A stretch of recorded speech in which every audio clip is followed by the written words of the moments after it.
Bem-vindo à aula de herança. Nas últimas aulas, você viu o que é programação orientada a objetos, como criar seus objetos, como trabalhar com métodos e até como compor objetos de outros objetos. Em um relacionamento, tem um. A herança é um relacionamento E1. Imagine que você vá construir um programa de simulação de animais, que vai contemplar uma série muito grande de animais. Vamos pegar apenas 3 animais: um cachorro, uma coruja e uma galinha. Todos esses animais, eles têm algumas características semelhantes. Todos eles vão ter uma foto, um peso, um tipo de comida. Todos vão poder comer, dormir, se movimentar, fazer barulho. E alguns vão ter alguns atributos, métodos diferentes. Um cachorro pode enterrar um osso. Uma galinha pode voar e pode botar ovos.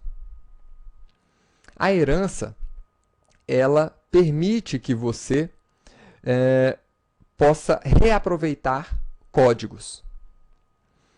Imagine a dificuldade que seria você manter uma aplicação com 100 animais, onde todos esses animais tenham esses atributos semelhantes e você tivesse que alterar o método dormir de todos os animais.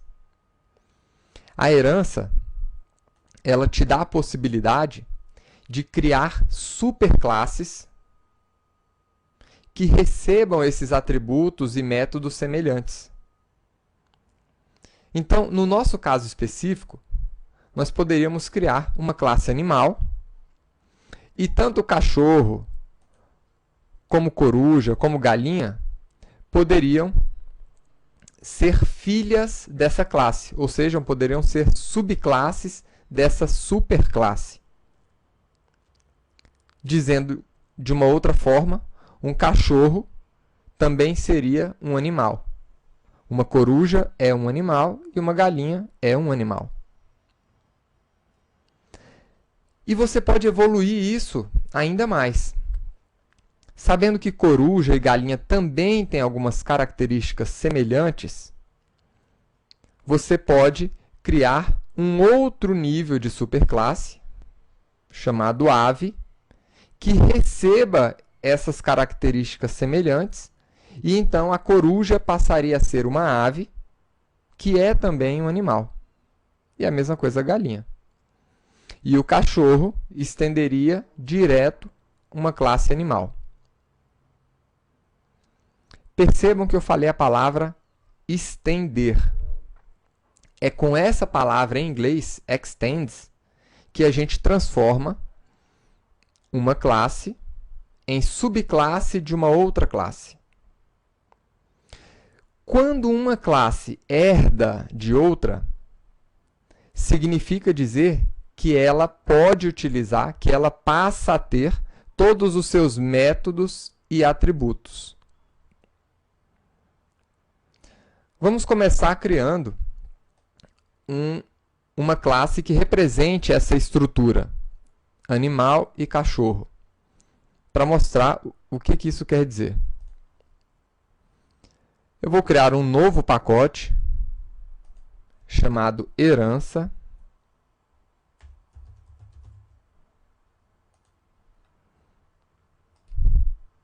E dentro dele, vamos criar a nossa classe cachorro.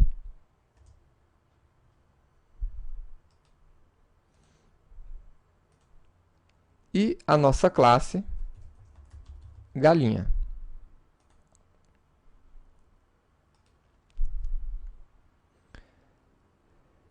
Essas duas classes, elas têm algumas características semelhantes, né? As duas têm peso, têm um tipo de comida específica. Tanto o cachorro como galinha podem dormir, podem fazer barulho. Então, eu vou criar uma superclasse chamada animal com essas características. Então, vou colocar aqui um peso, uma comida, um método dormir e um método fazer barulho.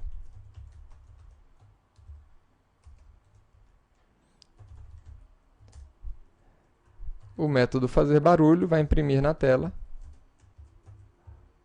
o texto fazer barulho. E dormir,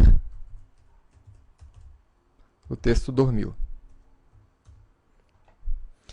A partir de agora, a gente pode utilizar essa classe animal como a superclasse desses outros animais aqui. Com a palavra extends, a gente define o pai dessa classe. Nós só podemos ter uma classe pai, mas essa classe pai pode estender de outras classes também. E aqui, extends, animal também. A partir de agora, essas classes, elas têm acesso àqueles métodos e atributos da classe animal. Crie uma classe de teste. Animal teste. Com o método main.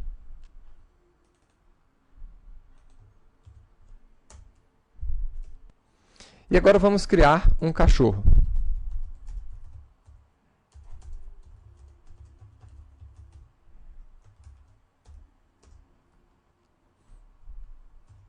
Então, se esse cachorro não estivesse estendendo da classe animal, a gente não teria como executar nenhum método, certo? Mas, com essa classe estendendo a classe animal, nós podemos executar o método dormir, fazer barulho e os atributos comida e peso. Então, poderíamos colocar aqui comida, carne,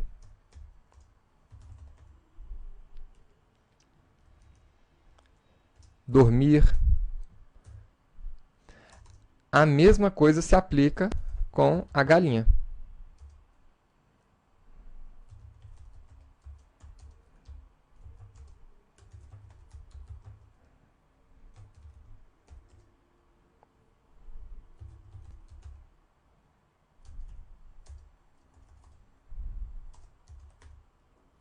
Nós também podemos colocar ela para dormir.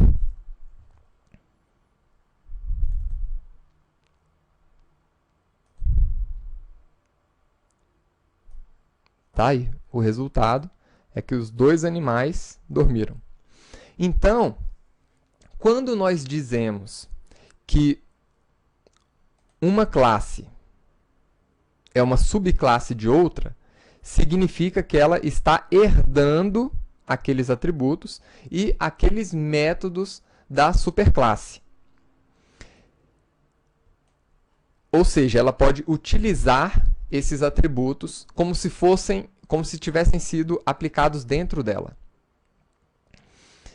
Agora, como é que a gente cria uma herança, né? Tem alguns passos que a gente deve executar. Primeiro, a gente vai procurar, né, os objetos que possuem atributos e comportamentos em comum, como foi feito aqui no início.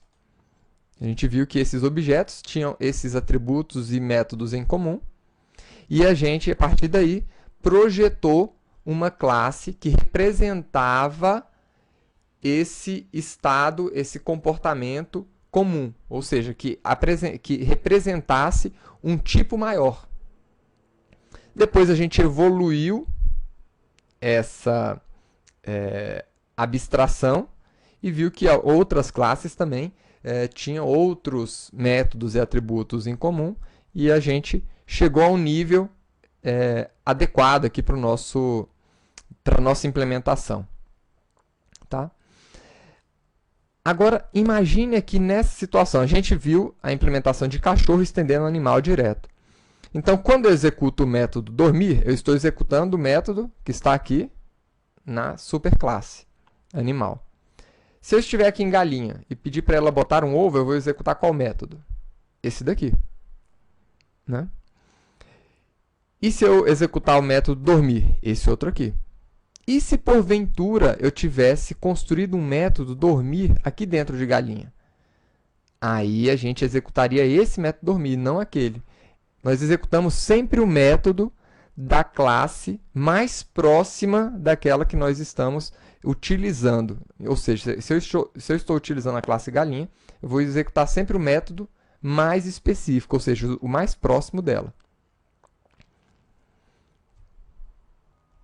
Agora, como é que você pode identificar se uma classe deveria herdar de outra classe, se ela deveria estender outra classe? Para isso, nós temos o teste do E1. O que é o teste do E1? O cachorro é um animal, ou seja, faz sentido que cachorro estenda de animal. A galinha, ela é uma ave, ou seja, faz sentido que a galinha estenda de ave. Então, vamos fazer alguns testes aqui. Vamos aplicar o teste do E1 para ver se a herança faz sentido. O quadrado é uma forma? Sim. Então, ele pode herdar de forma. A bebida é uma cerveja? Não. A cerveja é uma bebida, mas a bebida não é uma cerveja. Então, a direção da herança sempre vai funcionar em um único sentido. Então, quadrado vai herdar de forma, mas bebida não vai herdar de cerveja. Forno é uma cozinha? Não. Não é. Então, isso aqui não faz sentido utilizar o extends. Inclusive, eu vou remover aqueles que não faz sentido. Forno não estende cozinha. Funcionário estende pessoa? Funcionário é uma pessoa? Sim. Galinha é um animal? Sim. Então, pode estender. Suco é uma bebida? Sim. Então, também pode estender. Metal é um titânio? Não. O titânio é um metal, mas o metal não é um titânio. Então, não faz sentido. O ovo frito é um alimento? Sim. A Ferrari é um motor? Não. E mais, é um operador? Sim. Então, utilizando o teste do E1, você consegue identificar se uma classe deveria estender ou não outra classe, aproveitando aqueles atributos mais genéricos. Tá? Então, sempre que uma classe for um tipo mais específico de outra, essa outra, em tese, deve ser sua superclasse, ou seja, o tipo mais específico deve estender ela. Quando você tiver um comportamento que deve ser compartilhado entre várias classes do mesmo tipo, use a herança. Agora, você não deve usar a herança se a subclasse e a superclasse não passarem no teste do E1. Então, pergunte sempre se a subclasse é um tipo mais específico da superclasse. Exemplo, o chá é uma bebida? Isso faz sentido. Agora, bebida é um chá? Não. Tá? E o que é que você ganha com a herança? Você elimina o código duplicado, você generaliza o comportamento comum a um grupo de classes. Quando você precisar alterar um comportamento em todas as classes, você vai poder fazer isso em um único local, diminuindo o esforço para você corrigir ou evoluir o seu código. Todas as alterações elas serão aplicadas instantaneamente em todas as classes, quando você alterar a superclasse. Então, isso é herança. Na próxima aula, vamos continuar a ver herança. E espero que você tenha gostado dessa aula. Até lá!